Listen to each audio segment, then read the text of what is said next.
শীতের রাতে এই রেসিপিটা বানালে গরম ধোয়া ওঠা ভাত বা রুটির সাথে একদম জমে যাবে।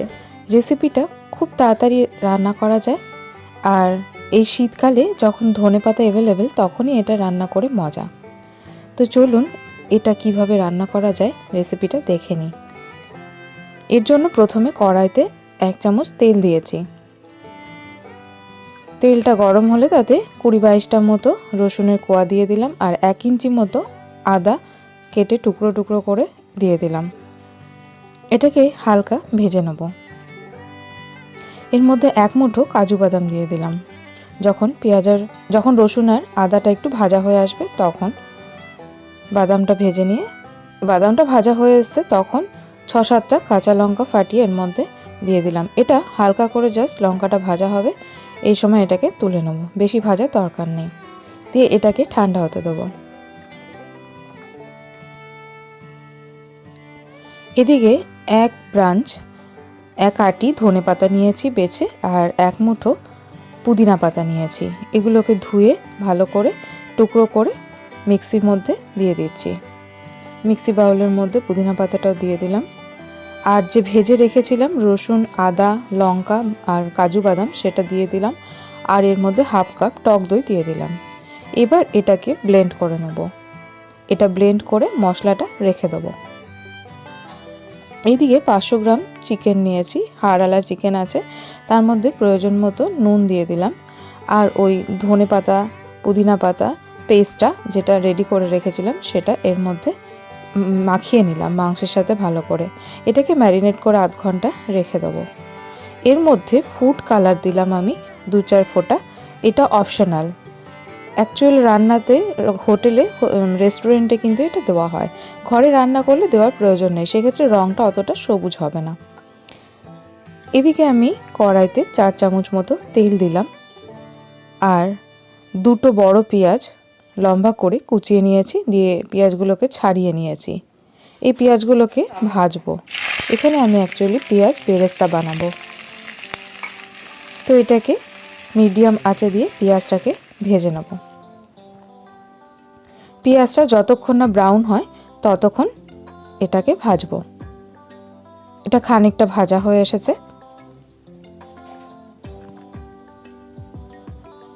পেঁয়াজটা এখন ব্রাউন হয়ে এসছে, পেঁয়াজ ভাজা রেডি। এবার পেঁয়াজটাকে তেল থেকে ছেঁকে তুলে একটু ঠান্ডা হতে দেবো।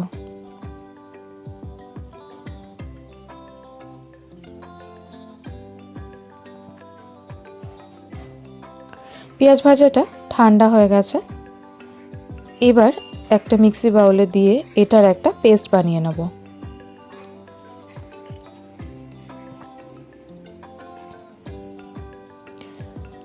এর মধ্যে চাইলে একটু জল দিতে পারেন ব্লেন্ড করার সময়। এটা ব্লেন্ড করে পেস্টটা রেডি। এদিকে গরম মশলা নিয়ে নিয়েছি, দারচিনি, 2টো এলাচ, 2-3টে ক্লোভস, আর কাবাব চিনি 2-3টে, আর নিয়েছি জায়ফল, তার একটা ছোট্ট টুকরো, আর জয়িত্রী, তারও একটা ছোট্ট টুকরো, একটা স্টার অনিজের ছোট্ট টুকরো নিয়েছি। এই হলো গরম মশলা। এদিকে তেল গরম করে নিয়েছি 2 চামচ মতো, তার মধ্যে 1 চামচ বাটার দিয়ে দিলাম, আর ওই গরম মশলাটা থেতো করে দিয়ে দিলাম একটা কাঁচা লঙ্কা ফাটিয়ে, যাতে তেলে না ছেটে, ওই জন্য। এবার ম্যারিনেট করে রাখা চিকেনটা এর মধ্যে দিয়ে দিলাম, দিয়ে এটাকে নেড়ে নেব। আঁচটা এই সময় লো টু মিডিয়ামই থাকবে। এটা হালকা নাড়াচাড়া করতে হবে। যে বাটিটাতে ম্যারিনেট করা ছিল সেই বাটিটা ধুয়ে একটু জল দিয়ে দিলাম। এবার যে পেঁয়াজ বেরেস্তাটা ছিল, যেটা বাটা হয়েছিল, সেই বাটা পেঁয়াজ বেরেস্তাটাও ধুয়ে এর মধ্যে দিয়ে দিলাম। এবার এটাকে একটু নেড়ে চেড়ে ফুটতে দেবো। এর মধ্যে জিরের গুঁড়ো দিয়ে দিলাম 1 চামচ। এটা ফুটছে, এটাকে ঢেকে 10 মিনিটের জন্য ফুটাতে দিলাম। ঢাকা তুলে 10 মিনিট পরে এটাকে আবার নেড়ে নিচ্ছি। দেখুন মশলাটা কীরকম কষে এসেছে, প্রায় তেল উপরে ছেড়ে দিচ্ছে। আবার এটাকে ঢেকে আরও 5 মিনিট মতো হতে দিলাম। 5 মিনিট পরে দেখুন পুরো মশলাটা ভালো করে কষে গেছে, মাংসটাও নরম হয়ে এসছে। এটাকে নেড়ে চেড়ে নেব। তেলটা পুরো উপরে ভেসে এসছে, এটা দেখেই বোঝা যায় যে মাংসটা রান্না হয়ে গেছে। তৈরি হয়ে গেল গ্রিন হরিয়ালি চিকেন। এবার এটাকে ঠান্ডা করে সার্ভ করব। গ্রিন হরিয়ালি চিকেন রুটি, ভাত, পরোটা, লাচ্ছা পরোটা, ফ্রাইড রাইস এইসবের সঙ্গে খেতে খুব ভালো লাগে।